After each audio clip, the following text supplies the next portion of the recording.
lebih sering minta minum, terus jadi sering lapar, dan dia yang tadinya udah potty training, jadi udah nggak pernah ngompol, tiba-tiba tuh dia ngompol dan jumlahnya tuh banyak, dan ternyata hasilnya tuh si peptide-nya nol. Jadi benar-benar pankreasnya Miguel itu udah nggak berfungsi menghasilkan insulin sama sekali. Ibu cepetan belajar suntik, karena kalau misalnya ibu nggak bisa suntik gitu kan, ya Miguel akan masuk rumah sakit dalam keadaan koma.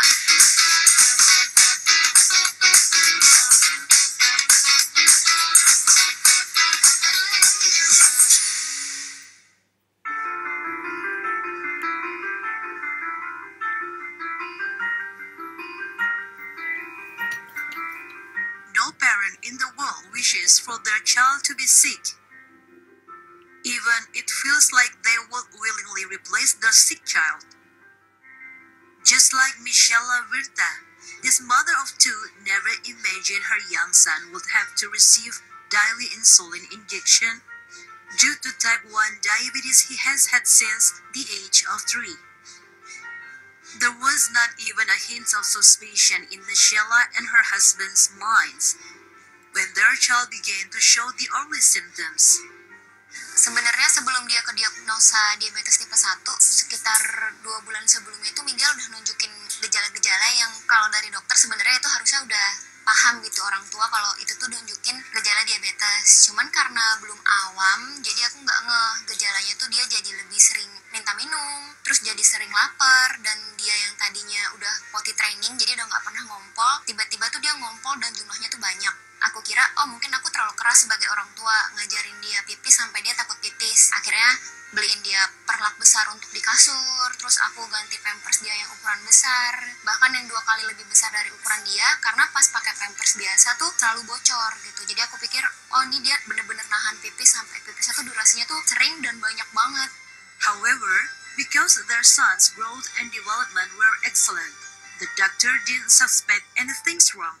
Until 2022, during COVID pandemic, when cases of kidney failure in children arose, suddenly other symptoms appeared.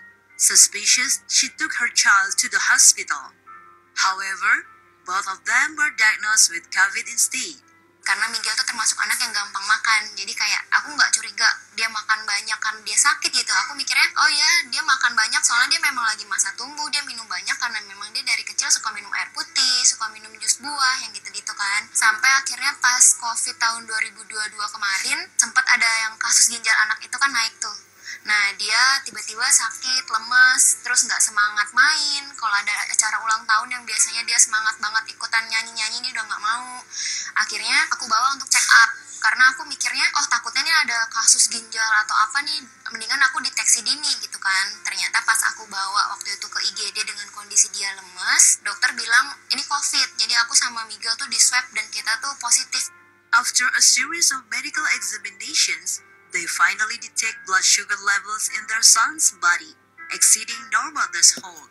Pas rawat inap itu baru terdeteksi lagi dari urinnya Miguel itu ada gula tinggi. Akhirnya dokter bilang ini harus pemeriksaan lanjutan, jadi izin untuk cek gula darah yang di tangan tuh yang diperik, sama cek HbA1c untuk tahu bener nggak ada gula berlebih di dalam darahnya, karena dari urin itu ada, takutnya dari urinnya ada salah atau bagaimana. Jadi dokter bilang sekalian aja kita periksa. Ternyata pas dicek, iya benar positif, di darahnya itu ada gula berlebih, dan gula sewaktunya itu waktu itu tuh nyampe 350.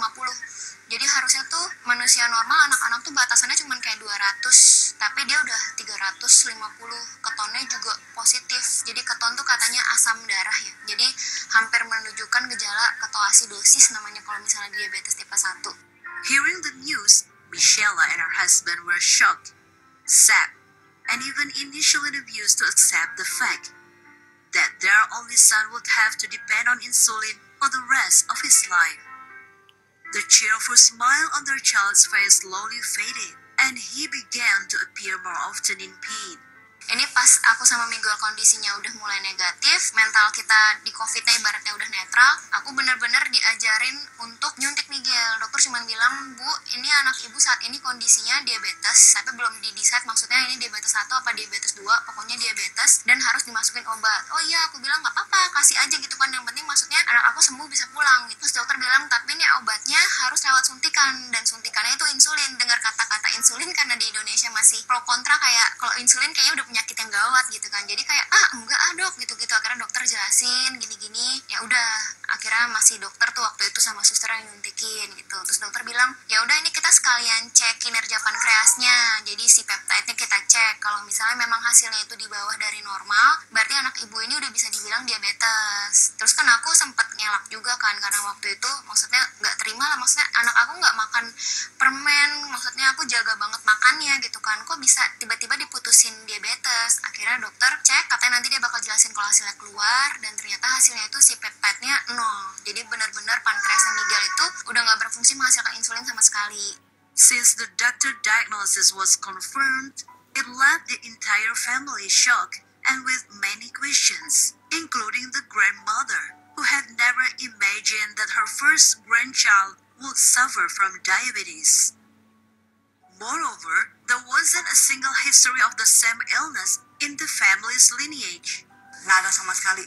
Dari keluarga tante nggak ada, dari pihak suami juga nggak ada, dari besan juga nggak ada. Itu yang membuat kita bingung gitu loh. Waktu dari dokter pada situ, wah benar-benar hancur, nggak bisa untuk terimanya. Apalagi waktu itu Miguelnya gitu harus mau nggak mau, karena dari pankreas kan nggak bisa menghasilkan insulin ya, jadi dia harus disuntik. Dia benar-benar down juga.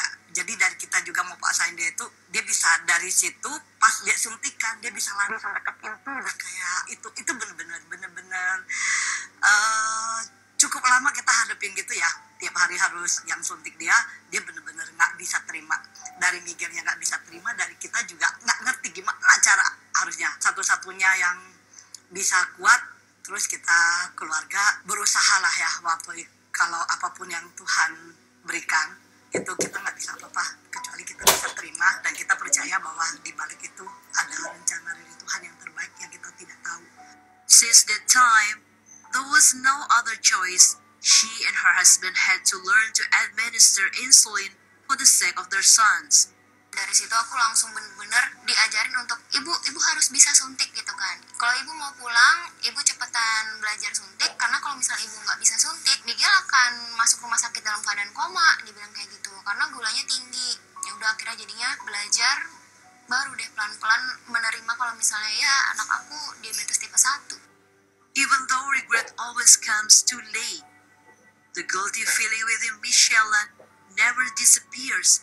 She always remembered the time when she ignored the doctor's advice to have her son undergo laboratory tests.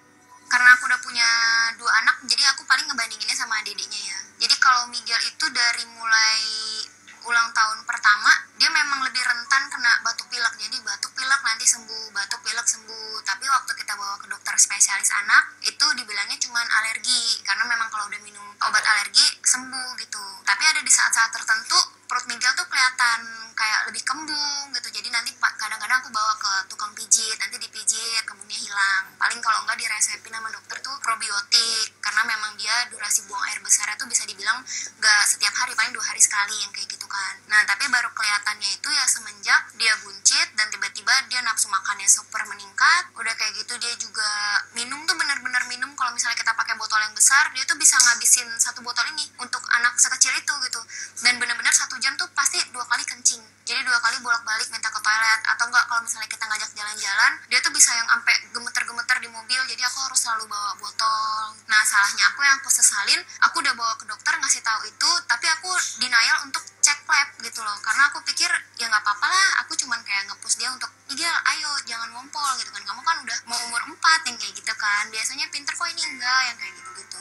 Moreover, she and her husband's skeptical attitude persisted when they were still unwilling to accept the reality that their child couldn't avoid insulin injections. They both turned to alternative treatments, which only worsened their son's condition. Jadi waktu 3 bulan pertama itu, aku sama suami mikir nggak apa-apa lah, mungkin ini cuman kesalahan dari dokter kali gitu kan. Berarti cobain aja nggak suntik. Belum lagi orang-orang dari sekitar bilang, mana ada sih anak kecil kena diabetes, sudahlah nggak apa-apa, coba aja kasih makannya blimbing yang nurunin gula darah, coba makan daging ini gitu kan. Kita cobain semuanya, dan itu bikin Miguel waktu itu tambah parah kondisinya. Dari situ baru aku sama suami kayak, oke, nggak bisa pakai pengobatan tradisional, nggak bisa kata orang pakai ini, nggak bisa pakai jamu terapi, karena udah harus terima Miguel ini bukan obesitas, Miguel ini diabetes tipe 1. Berarti satu-satunya yang bisa kita jadikan acuan itu ya dokter dan komunitas mereka yang sudah mengalami gitu kan, mereka yang udah menghadapi lebih banyak bertahun-tahun daripada aku yang waktu itu baru 3 bulan kan. Having a child with type 1 diabetes is indeed not an easy journey, but facing difficulties doesn't make Michelle give up as a parent, especially when she convinces her child to receive insulin injections. Sampai sekarang sih sebenarnya nggak tega, apalagi misalnya aku lagi salah nyuntik nih, terus nanti dia ngebekas biru gitu kan. Justru yang nenangin sebenarnya Miguelnya sih. Jadi waktu pertama kali dia harus disuntik, aku tuh sama suami sampai suntik-suntikan gitu loh. Jadi maksudnya kita abisin satu insulin supaya kosong gitu kan, kita ganti jarumnya. Jadi Miguel sekarang giliran kamu suntik. Terus kalau Miguel nggak mau, Miguel boleh suntikin mama gitu kan. Jadi nanti dia suntikin aku dulu, tapi nggak ada isinya, jadi cuma nyuntik, baru nanti aku nyuntikin dia. Aku lebih ke how to deal-nya tuh, aku bilang ke dia kayak, Gel, ini nggak apa-apa kok disuntik dengan cara aku udah ngalamin dulu. Jadi dia mau aku prik, dia juga prik aku dulu. Nah dari situ kepercayaan diri dia muncul.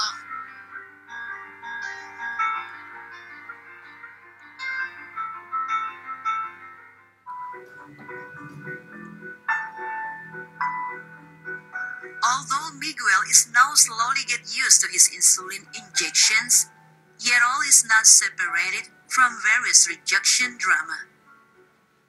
She admits her son often resists to be injected during the initial period of treatment. Akhirnya dia sempat memberontak sampai waktu itu kita lagi ibadat waktu itu di gereja, dan dia waktu itu habis makan posisinya. Dan kebetulan aku kasih makannya itu terlalu lebih, jadi suntikannya itu kurang.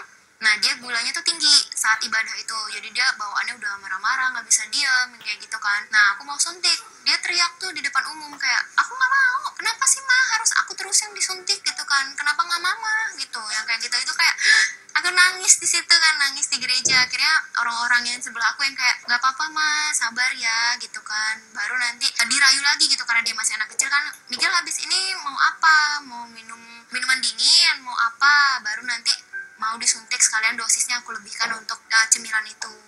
Luckily, he was surrounded by a supportive and very strong, good environment from family and community. Terus akhirnya aku juga bawa dia ke komunitas diabetes tipe 1 waktu itu di Surabaya. Di situ dia ketemu sama teman-teman dia yang mau makan, mereka suntik bareng. Terus dia ngelihat ada kakak-kakaknya yang gede juga suntik bareng, main bola bareng, nanti makan permen bareng kalau misalnya habis lari-lari gulanya agak turun. Jadi dari situ Miguel udah mulai pede nih. Nah, ngelihat dia pede, terus ngelihat dia kalau misalnya disuntik biru atau mengeluarkan darah, aku yang kayak, aduh Gel, sorry. Dia yang, nggak apa-apa kok ma, ntar juga hilang. Baru aku kayak yang kayak, oh iya ya, maksudnya nggak ada yang harus aku panikin gitu loh, toh anaknya aja enjoy gitu. Even Miguel's school teacher doesn't hesitate to learn to inject insulin. The grandmother who initially couldn't have the heart slowly learns to participate in injecting insulin. Nggak tega banget, tapi keadaan yang tante lebih besar ya di itu. Sebenarnya kalau dibilang itu hancur banget ya, apalagi mau ini pasti kita marah, tapi tante balikin gitu loh, ini untuk kesehatan, untuk cucu sehat, karena waktu itu mamanya belum datang dan kondisinya dia udah memang harus suntik gitu loh. Kalau misalnya kita terlambat suntik, kalau dia di bawah hipo, di bawah 100, Miguelnya bisa, kasihan banget, udah pernah ya tante lihat sendiri gitu ya, dia bisa kayak orang nggak sadar gitu loh.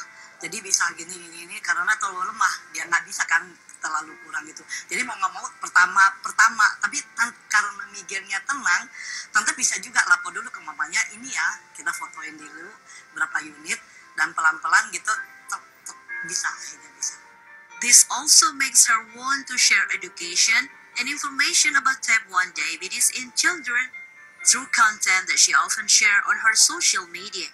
Sebagai orang Jawa, cemas sih pasti ya. Bahkan waktu pertama kali ke diagnosa, pikiranku tuh bisa dibilang jauh banget. Pertama, aku takut banget anakku dibully karena dia berbeda. Terus kedua, aku takut misalnya dia ingin menikah tapi pasangannya tidak bisa menerima dia, atau mungkin umur aku nggak panjang dan sebagainya. Maksudnya kepikir gitu roh terlintas. Tapi itu sih maksudnya aku ngelihat dari Miguelnya kayaknya dia pede, berarti kan secara tidak langsung dia sudah bisa menerima oh insulin ini adalah bagian dari aku gitu. Bahkan waktu dia aku paksa suntik terus dedeknya nangis, kokonya disuntik, jadi dedeknya sempat kayak rebut insulinnya gitu kan, dia bisa bilang, dek jangan ambil insulin aku, kalau aku nggak suntik aku bisa meninggal loh gitu. Aku yang pengen kayak hah dia belajar dari mana gitu kan, maksudnya dari situ aku langsung bener-bener yang ketampar banget kayak untuk ya udah berarti kamu sebagai orang tua punya tugas tambahan selain kamu belajar tentang diabetes tipe 1-nya, kamu ajarkan dia dan kamu persiapkan mentalnya. Jadi aku dari situ langsung kepikir, ya udah aku akan cari ilmu sebanyak-banyaknya, aku akan cari tahu dari dokter,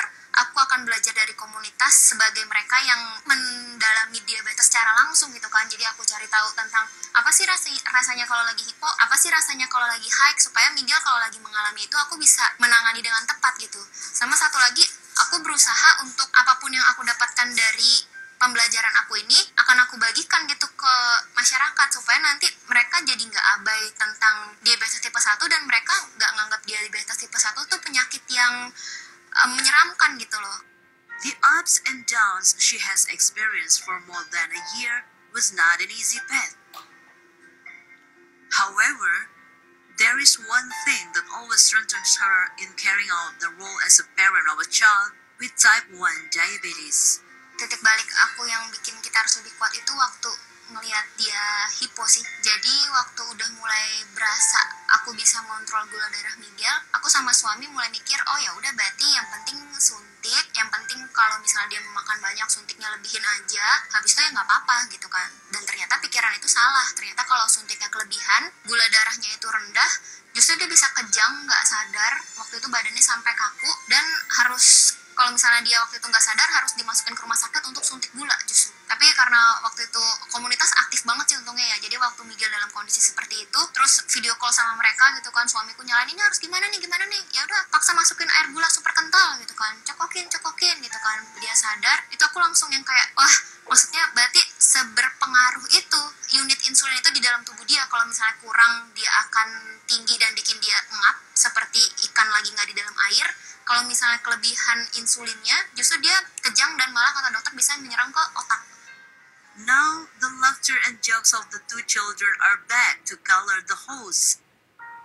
Although there is no cure for type 1 diabetes, but she just hopes that her child can live his life normally, confidently, without fear or shame.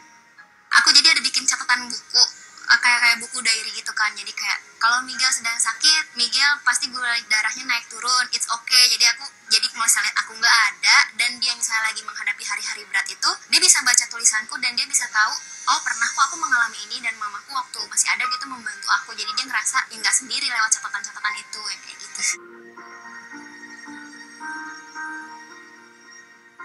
He was only 5 years old, but his maturity in dealing with his disease has become the biggest strength for his family. Miguel itu emang anak yang kuat banget gitu loh. Dia pernah sebelum itu sesudah itu dia pernah jatuh kan, kena ini kepalanya dijahit. Itu waktu dijahit dia nggak nangis. Dia kuat, bisa terima gitu loh anaknya. Jadi pas disuntik juga lama-lama kan ajarin gitu loh. Dia mau sembuh gitu loh. Dia mau sembuh dan dia bisa terima. Kita suntik, kita jelaskan bahwa Miguel anak yang kuat ya, Miguel anak yang sehat, Miguel anak pinter. Nah ini nggak apa-apa, kasih aja, sakit sebentar nggak apa-apa, coba gitu kan. Nah lama-lama dia bisa ngerti dan dia berusaha terima dan dia bisa suntik sendiri, ataupun misalnya ke dokter harus periksa darah atau apa. Kita lihatnya bener-bener kita yang belajar dari Miguel jadinya. Nah, pas diambil darah atau apa gitu dia nggak nangis. Dan kalau ada yang teman tanya dia gitu loh, misalnya mau disuntikan, dia bisa jawab sekarang gitu loh, teman-teman pankreasnya nggak bobok katanya gitu loh. Dia bilang kalau Miguel pankreasnya bobok, makanya Miguel harus suntik. Since being diagnosed with type 1 diabetes, it certainly made a lot of changes in Miguel's life. However, there is no restriction too difficult in caring for a child with diabetes, as long as the carbohydrates are suitable with insulin injections so that their blood sugar is stable.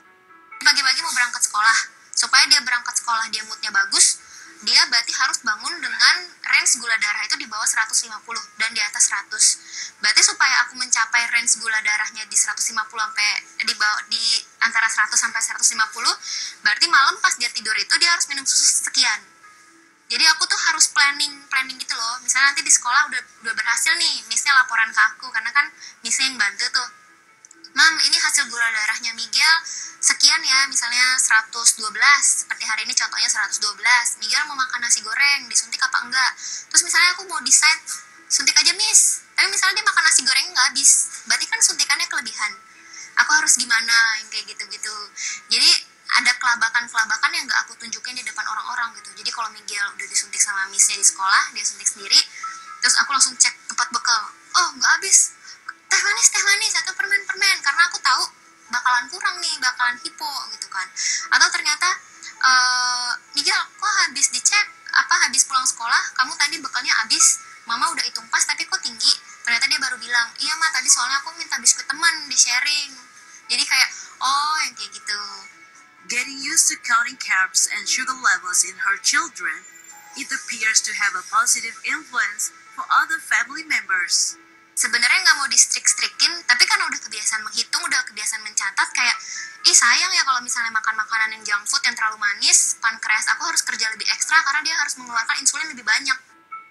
In addition to watching her son's intake, Michelle also disciplines her son's insulin injection cleanliness. She has her own tips to separate medical waste in his home. Ini ada tips dari aku, kalau misalnya kalian lagi bingung gimana cara buang sampah, apalagi kalau misalnya kita nanganin penyakit diabetes yang berhubungan langsung sama jarum. Jadi biasanya untuk wadahnya itu aku pisahin yang hasil prick karena ada bekas darahnya kan, sama yang bekas jarumnya nih. Supaya nanti kita nggak ketusuk sama jarumnya pas kita mau buang. Nanti kalau misalnya tempatnya udah penuh dan kita belum sempat buang ke rumah sakit, biasanya aku kumpulin dulu kayak gini, di dalam plastik kayak gini. Jadi aku pisah yang jarum-jarum, yang prick-prick, yang insulin pen kosongnya kayak gini, sama botol-botol bekas prick yang kosongnya, supaya nanti pas aku lagi bawa Miguel kontrol ke rumah sakit, ini baru bisa aku serahkan ke bagian rumah sakit. Jadi nanti ditaruh di tempat sampah yang khusus jarum-jarum. Even though her son has diabetes, Michelle never limits her son's activities in playing and other activities. The key is only one. Routinely check your blood sugar before starting your activities. Nggak usah sedih, nggak usah down, karena diabetes tipe 1 itu bukan diabetes tipe 2. Jadi kamu itu kena diabetes tipe 1 itu pure karena autoimun, dan kamu bisa melakukan apapun yang kamu mau gitu kan, asalkan kamu ngecek gula darah kamu. Jadi kamu bisa makan apapun yang kamu mau, kamu bisa melakukan apapun yang kamu mau, asalkan kamu nggak boleh malas untuk cek gula darah. Misalnya kamu baru pertama kali terdiagnosa nih, anak kamu baru pertama kali terdiagnosa, terus misalnya dari dokter menyarankan untuk unit insulinnya sekian, tapi ternyata seperti halnya aku baru pulang, tapi anaknya langsung yang pas gulanya bagus, dia ingin makan apa aja gitu. Kita harus fokuskan untuk menjaga mentalnya dulu, jangan sampai dia bermusuhan dengan sakitnya sendiri, karena yang akan menjalani ini kan dia. Bagaimana caranya dia bisa kuat menjalani ini kalau misalnya kita orang-orang sekitarnya aja nggak mendamaikan dia dengan ini gitu. Justru tahu gitu, maksudnya kita harus menjaga gula darahnya aman, tapi gula darah aman ini harus sejalan dengan mentalnya yang baik.